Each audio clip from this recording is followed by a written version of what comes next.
Now's our time.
is iRacing.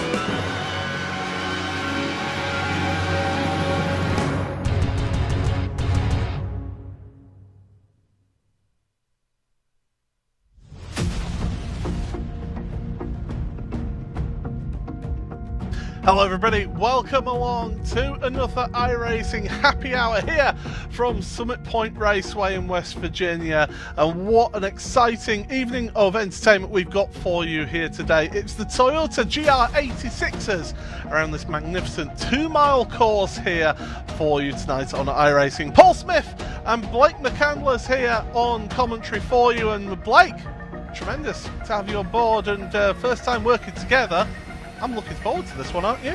I certainly am, Paul. I was making a couple laps here just before we got in the broadcast and a practice session, and I tell you what, Summit Point, I'm not much of a road course driver myself, but I love coming to this racetrack, and the GR86, this new car that iRacing has released, which, by the way, is base content, so everybody gets it, is just so much fun to drive around. A great car, especially for somebody like me who probably needs a little bit of coaching, can learn from.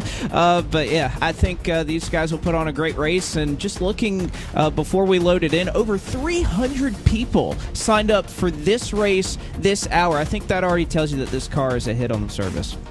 Well, not only have we got this race coming up at the end of the month, Blake, I mean, it's your show. We've got the Coca-Cola iRacing, the eNASCAR Coca-Cola iRacing Series clash at the LA Coliseum.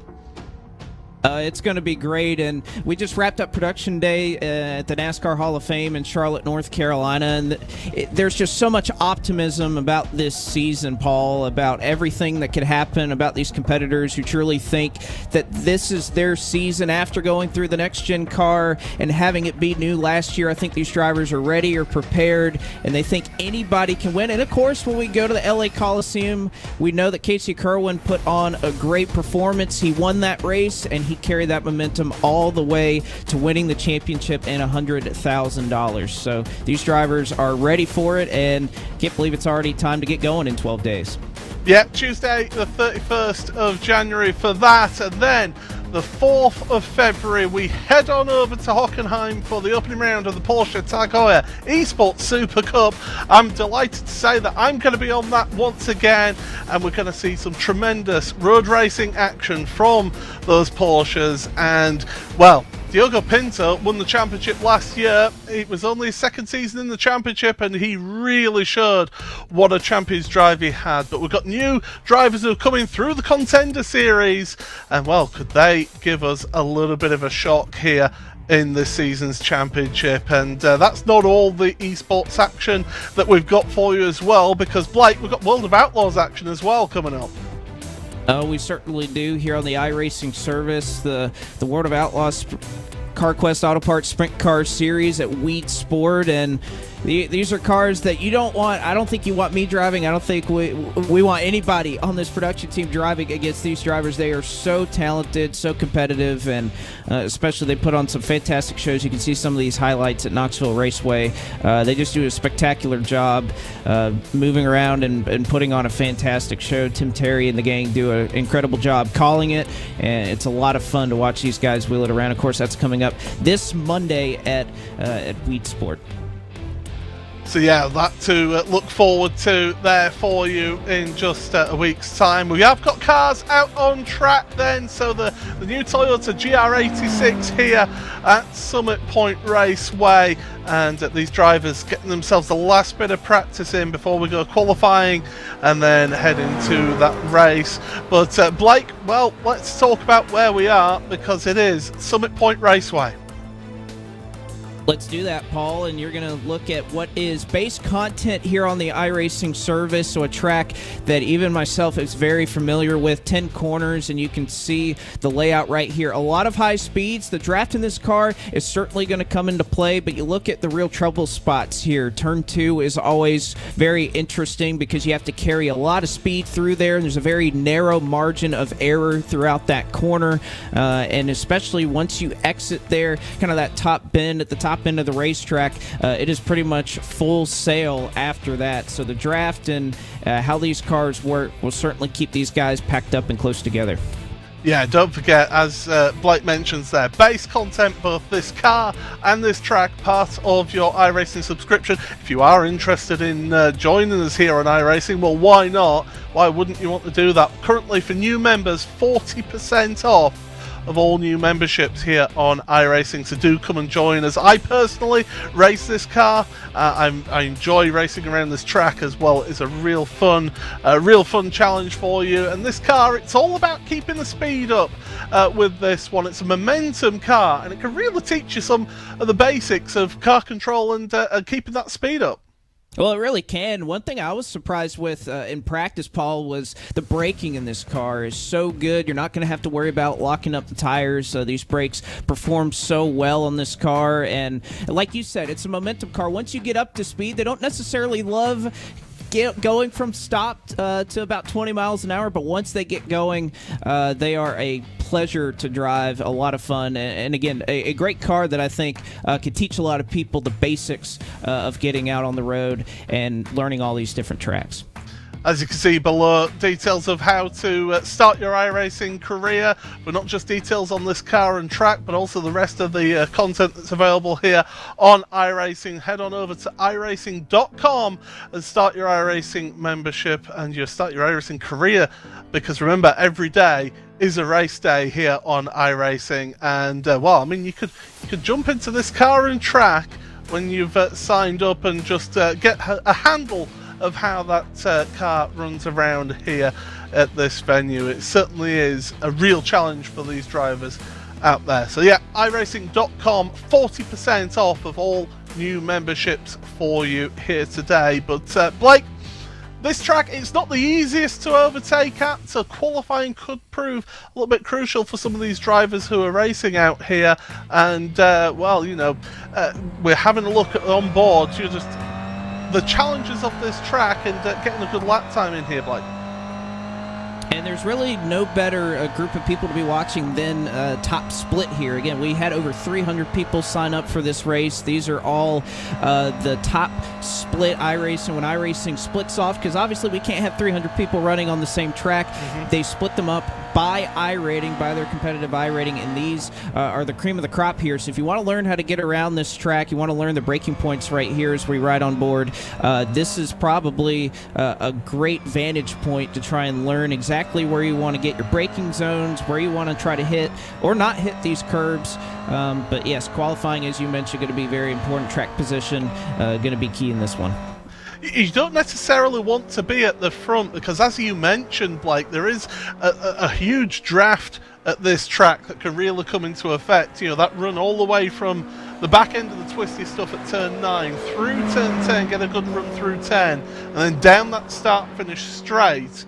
You got to be careful on the exit of that corner there at turn 3, because that can give you an off-track penalty. And if you are new to iRacing and you're wondering what I'm talking about by an off-track penalty, well, there is an instant points. You can accumulate instant points throughout a race meeting here. And basically, if you accumulate too many points in incidents, either one off-track is 1 instant point. If you lose control of your car, that's 2 instant points. And if you make significant contact, that's 4 instant points with another person. Then you can accumulate yourself a penalty, and even potentially, if you hit too many, get yourself disqualified from the race, which we don't want to see. What we want to see is as many people out there on track, and these drivers are heading themselves across the finish line here. And it is currently Torres, Frampino and Castro, the top 3 right now in qualifying. But that gap, 0.3 of a second between pole and second place. Yeah, it's pretty close, especially when you look at that leaderboard, second down to 5th. Very close in time, separated by about 0.2 of a second there. So there's a lot of parity in this car, and I think that kind of comes to what we were talking about a little bit earlier. It's a momentum car, and a lot of these drivers, again, these are the cream of the crop in iRacing when it comes to any road course car, not just this car. And these guys are so close, so competitive, and they know what you were talking about a little bit earlier. This is a short race, Paul. We have 15 minutes time that these drivers will be wheeling around, so they know how important qualifying is. We saw that driver go off, and that off track will nullify the rest of their lap, and that's kind of a tough thing, but it's also tough at that particular corner off of turn 2. Right there, I mean, I can't tell you how many times those right sides just dip into that sand pit because you just want to be able to drive straight through it, but you have to try to remain on course as much as possible, especially here in qualifying. And this corner in particular is going to be one of your overtaking spots there, down at the hairpin at 5, because it's such a sweeping right-hander, and then you're immediately on the brakes, you're hard braking, and it is an opportunity for people to overtake there. But down into turn 1 is the favourite place to make moves. If you're feeling a bit brave, especially in the last lap, you can make some moves into this final corner as well. That can definitely happen, as this is Steven Wilson right here making his way around, the eNASCAR Coca-Cola iRacing Series driver, enjoying some road course racing as well. He was awfully strong in the eNASCAR College iRacing Series, but trying to enjoy his way around Summit Point. And you can see right here the braking zones and those cones, especially here in this car, Paul. I know running this car for the first time, I'm used to braking at that the third or the fourth cone entering the corner. You can go all the way to the second cone with this car because of how powerful the brakes are.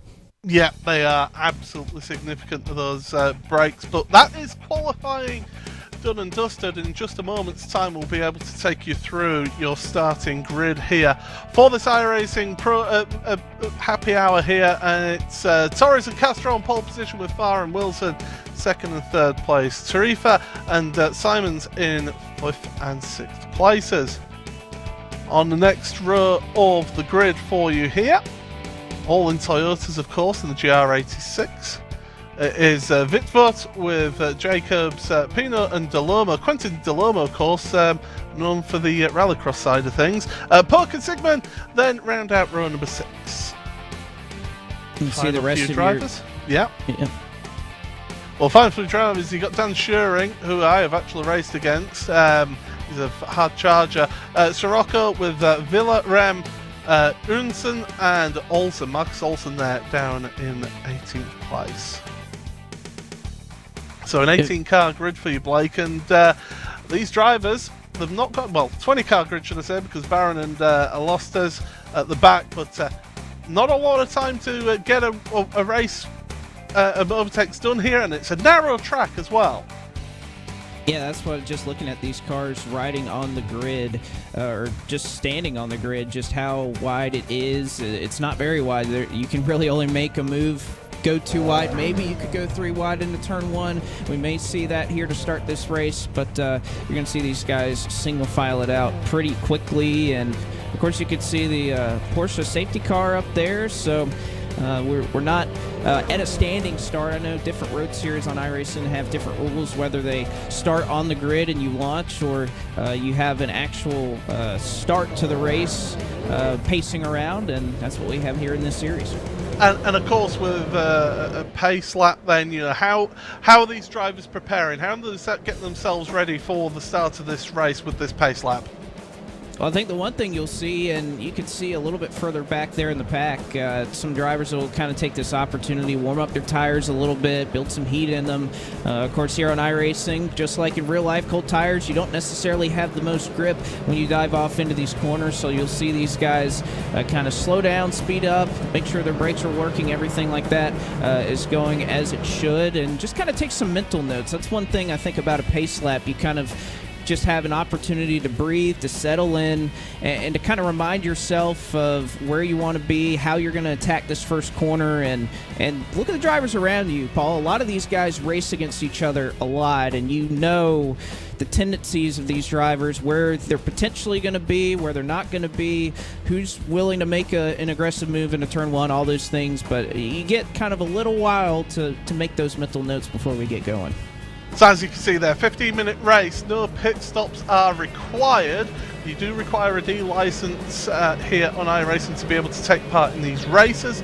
There's a race every hour here as well. If drivers do come to strife and a bit of damage, there is a free repair available to them. So in this series, if you do end up being damaged, get yourself back to pit road, get your car fully fixed for free with no time penalty, and then get yourselves back out there and continuing racing. And that's what I like about this. It encourages people to carry on, to keep going, and to keep pushing on to improve themselves. Well, not only that, you can do this the next hour. So yep. If you can just try it again, if this race doesn't go well, or if it does go well, either way, you can just load right back in and keep racing. And if you're watching right now and you like what you see, guess what? In about 45 minutes or so, you can run in the next official race in this car. Absolutely. So that Porsche pace car at the front of the field will turn off driver's side right onto pit road, and then it'll be all down to our pole sitter to set the pace. And do you know what? It's going early in this one into the final corner. It's a long sweeping right-hander at turn number 10. We're going to see Barney wave that green flag. It's already a snake of cars going down that start and finish straight at the start here then, and we've got two wide action further back in your field as we're heading towards the braking zone. Pick your line, and pick your braking spot, and some sensible driving there, just getting off the power a little bit early, just allowing cars to check up there and not going into the back of people. Good clean start so far then, Blake. It really is, and you could see how much the draft mattered, that as soon as the race... We have one car... Just touched the grass there, and that's lost him into the barrier. He should be able to carry on there. Sorry, Blake. That is as Lotus right there, and you're exactly right. Wasn't any contact or anything, just barely got the right rear off, and that unsettled the car enough to get it out of shape. I mean, just quite literally a few inches off with that right rear, and that was enough to spin him out. And you can tell this is an old school track. It's got no asphalt runoff, as there's more cars off at the hairpin there, down at 6 and 7. We've got a car sideways as well, going through 8 into 9. Well, there's a few drivers getting caught out by those cold tyres, those very cold tyres that you talked about, Blake. Yeah, that's one thing that every single race, on the first lap, not only you're going to be around the most people, you're going to have the least amount of grip that you're likely to experience throughout the race. So it is very difficult to try to manage all of that, especially, like you said, at a racetrack where there's not a lot of room to try to make things happen in the first place. So we've got the front four are making a little bit of a breakaway then. It's Torres from Castro, Tarifa and Pino. Your front four, then there's a little bit of a gap back to Puck with Wilson there and Delomo as well. So two people who know what it's like to compete at the top level in sim racing here on iRacing in Wilson and Delomo. They're together out there on track, but into this hairpin. Like I said, this is an opportunity to make some moves. A little bit of Morse code perhaps going on there from Tarifa on Castro, but at the moment Castro's staying in front, and these two, if they start fighting each other here, then they're going to allow Torres to just waltz away at the front. And that's always a push and tug, if you will, between wanting to battle and obviously overtake and gain your position, versus if you are side by side, you're going to slow both each other down. You're going to potentially lose the draft to Torres. So right now, making an executive decision as Tarifa goes wide. We'll take one more look at what happened here on the opening lap. You mentioned the right rear tire going off and into the grass just enough as he headed into turn 2, and that's all it takes. Just that much as you're braking hard, you're trying to turn the car. Just that little bit of grass is enough to unsettle it. Yeah, and you've got that weight transfer, haven't you? The weight, hard braking, weight transfers to the front. The back wheels get a little bit light anyway. They touch the grass, and before you know it, you head into the scene of the accident. We're almost going 3 wide here, further back here. This is Sirocco then, down in 9th place. He's got the sight of Wilson and Villa side by side through the left-hander. They sort themselves out. Oh, there's a spinner at further back there. There's 2 collected. One, I think, nearly ended up into the wall. That's Jacobs and Schuring. Sirocco to the inside of the hairpin. Gets the move done on Villa, and you can hold that place into the right-hander.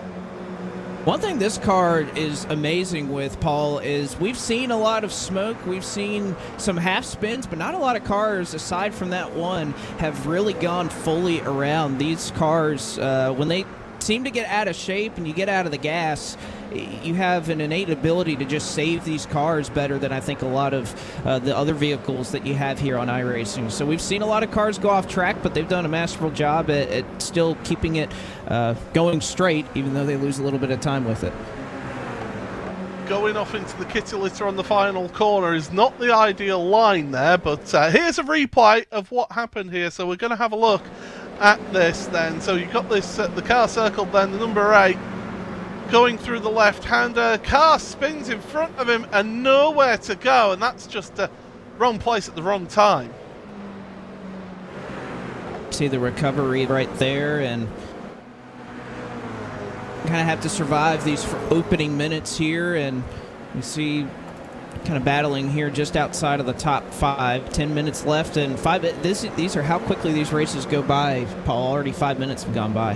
Yeah, 1/3 of the race already done here, and it was Pino who ran a bit wide through turn 3, that fast left-hander where you catch the gravel pit on the corner exit, and that just allowed Tarifa then to get up to the back here. You get a good slipstream now, get a good draft, and anyone who doesn't know about racing, that is the car in front is pushing all the air out the way, and it creates a little bit of a big moment there for Tarifa on the final corner. My goodness, good car control, I must say as well. That green car has kind of gone off a couple of times here. It hasn't been just once, and I think he was trying to avoid the kitty litter right there, and just did a tremendous job of bringing it back in, and nearly lost it. But and these cars have they've been able to save these cars several times here. And you can see how things have really gone on a pendulum now. Castro has gone from being quite comfortable to now being under a little bit of pressure from Pino, and either Pino or Castro both heading to the kitty litter. That's going to be a slowdown penalty for them for cutting the corner and onto the brakes again. That's going to invite Tarifa to get involved in this little bit of a battle. So 3-car fight for 2nd, 3rd and 4th places here. Hook is a little bit too far back at the moment to take advantage, but you never know. Still 8 minutes, 39 seconds. Anything can happen here. And I think that's just a classic case of you're following the car in front of you, you're watching them, and you follow them right into their own mistake. You see it time and time again that car in front of you barely goes off, and you'll just follow them right into that. And kind of both cars, I mean, 4 wheels off in the sand pit there. You'll see if they do serve that penalty or if that's just innocent off-track flagged by iRacing. But regardless, a nice job of keeping it going straight. Of course, iRacing with a no-fault penalty system in race then, so if there is contact between 2 cars that's significant, then both cars will end up with 4 incident points in that. We've got a triple box here for you. So we've got the race for 2nd place up at top. You've even got the race for 7th between Wilson, Sirocco and Villa, and then also the race for 11th place as well. Vitvoort, Simons as well, and Sigmund all together on track. So tremendous action all the way through, and it gives people of all abilities the opportunity. If you're not right at the front here, Blake, it gives you, still shows that there's plenty of racing action for you to get involved in.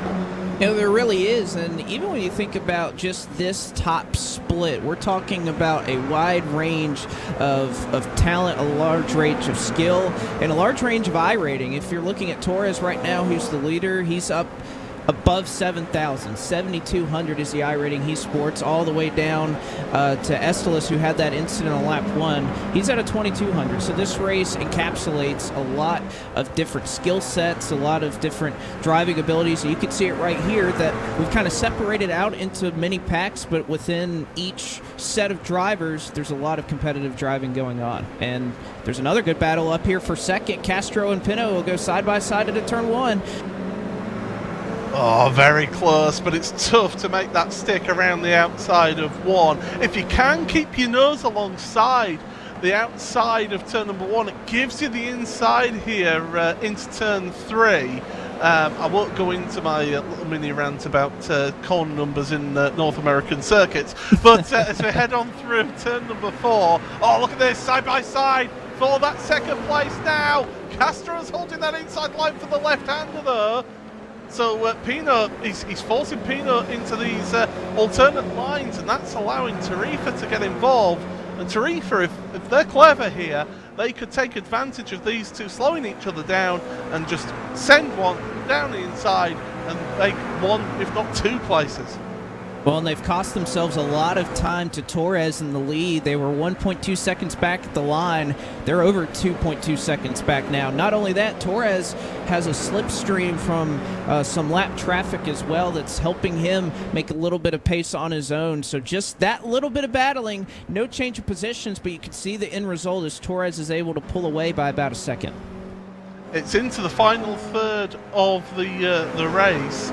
Is when you really start ramping up the excitement. You've got racing further down as well for Jason Rame for Carolina. He's in 15th right now. You've then got Olsen right behind with Jacobs in with them as well. So another 3 cars, even down 15th, 16th, 17th places, still giving us plenty of action. Look to the inside, down the inside of 1. Can he hold it? Now hold that outside line. He could get on the power earlier, and that's exactly what he's done. And look at that mistake there. Take advantage. Thank you very much. And from the back of that pack is now in the middle is number 8 of Jacobs. And meanwhile, up here for second, Pino got by, and Tarifa has made the pass for third. So Castro has fallen from second all the way down to fourth. And we're trying to keep up with everything here, Paul. There's just racing going on all over this track. And again, this is why this car has become so popular, I think, in such a short amount of time. iRacing, when they release a new car, there's always a lot of buzz around it, right? But this car has kept that buzz going for several weeks into this new competitive season. And I think this type of racing is why this car is so popular, and we're having over 300 people sign up for splits every single hour in this car. And don't forget, if you are liking what you're seeing right now and want to take part in racing like this, not just in this car, but many of the cars here on the iRacing service, then do check on out iRacing.com for how to start your iRacing career and become a member. 40% off of all new memberships, but never mind that, because we were almost going 3 wide into turn number 3. They sort themselves out, but my goodness, this is tremendous stuff for second, third and fourth. You've got racing further back as well from 5th down to 9th and 10th. You don't know where to look. This is fantastic, Blake, but your leader, Torres, 4 1/4 seconds ahead.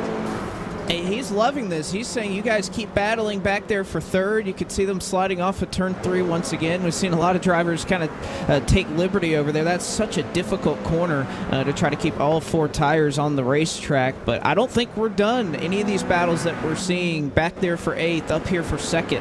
I mean, there's just fantastic racing. Tarifa, Pino, and Castro have been doing just putting on a masterclass right now in how to put on some exciting racing, and it's still not over yet here with just a couple minutes to go. Yeah, just under 3 minutes to go, so you're going to be looking at around about 3 laps remaining here, and we are going to go 3 wide into turn 1. This can only ever end badly, and it's almost ended badly for the 2 of Castro, but no, duck under the inside on turn number 2 now.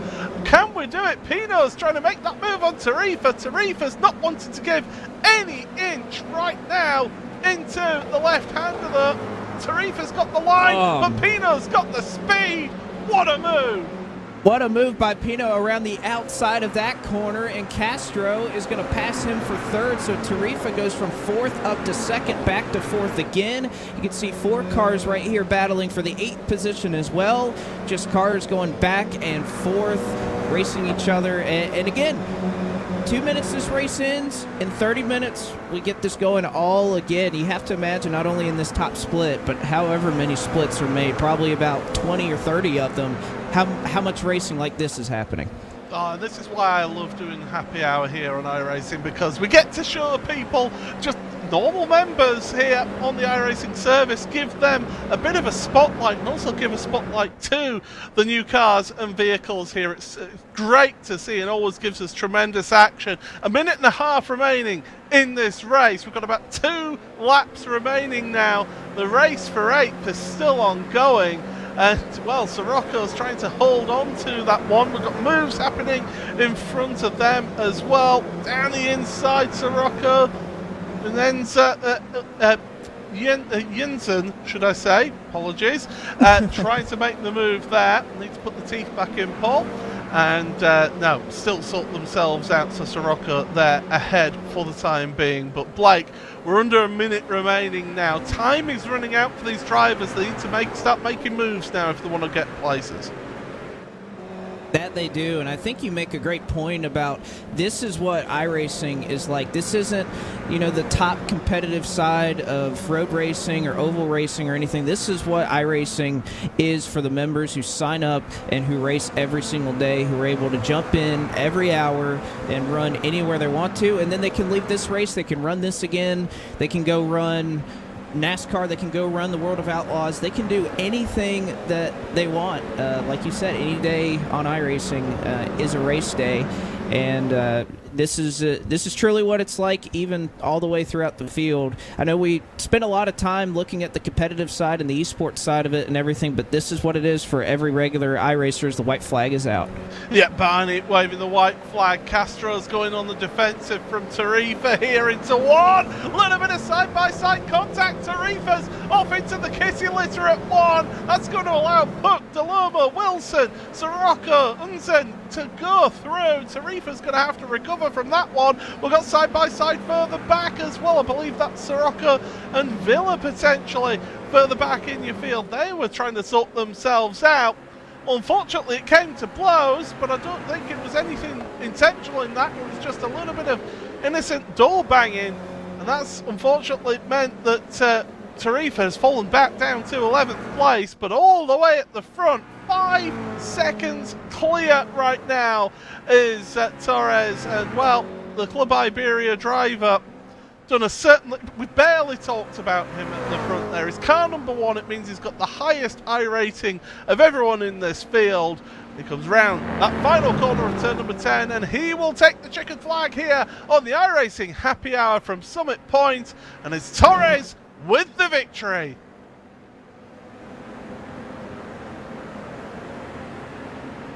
Pino and Castro come across the line then to take second and third, with Puck and Deloma then seeing themselves out in 4th and 5th place, with Stephen Wilson just finishing out in 6th place. We'll give you your results in a few moments' time, but Blake, 15 minutes, sprint race, what more could you want? Exactly. We got everything that you would want in a 15-minute race. Close competitive racing. Somebody that obviously has figured this car out at this racetrack and gets a very deserving victory. Just competitive, side-by-side. And again, we load it up and do it again in 25 minutes. Jaime Torres then, who wins that one ahead of Ivan Pino, with Miguel Castro in 3rd place, Benjamin Puck and Quentin Deloma 4th and 5th, Stephen Wilson 6th ahead of Hendrik Unzen, with Ivan Sirocco, Vincent Villa and Luciano Wittvoort round out your top 10. Rest of the field on the screen right now. Luis Tarifa will be feeling hard done to there in that one. John Simons, Austin Farr, Lucas Sigmund, Baram Jacobson, Marcus Olsen, Jason Rame, Dan Schering, Adam Barron, and Jordi Eslotes, who was the driver who finished 1 lap down, who had an incident on lap number 1. But I mean, Blake, there we go. That's happy hour already, and I've thoroughly enjoyed that one here today, and it shows what a great product we've got here in not just the GR86 but also Summit Point. What a great combination. It really was, and I'm just excited to, I hadn't run this week. I had gotten in a practice session and run it a little bit. I think this convinced me that at least in the next couple hours that I definitely need to hop in one of these races. And again, like you said, just a tremendous product, and I think we really got to see why this car, which again is base content, is so popular and has really resonated with the iRacing community. And despite the fact that we have a lot going on this week, I mean, the 24 Hours of Daytona is just around the corner, and yet this series is popular with everything else being focused on that. So I think that speaks to how well this car and this track can drive. Yeah, absolutely, and I encourage people, if you haven't tried this car around here, do try it. It is so much fun. I mean, Summit Point is one of those tracks that everybody on the roadside knows, but they'll certainly enjoy that one. Blake, it's been a pleasure to work with you. Thanks so much for joining me here. Blake McCandless and Paul Smith here for the iRacing Happy Hour. Make sure you join us next time on the next iRacing broadcast, where we've got the World of Outlaws coming up in just a few days' time. But from everybody here, from myself, Paul Smith, it's goodbye.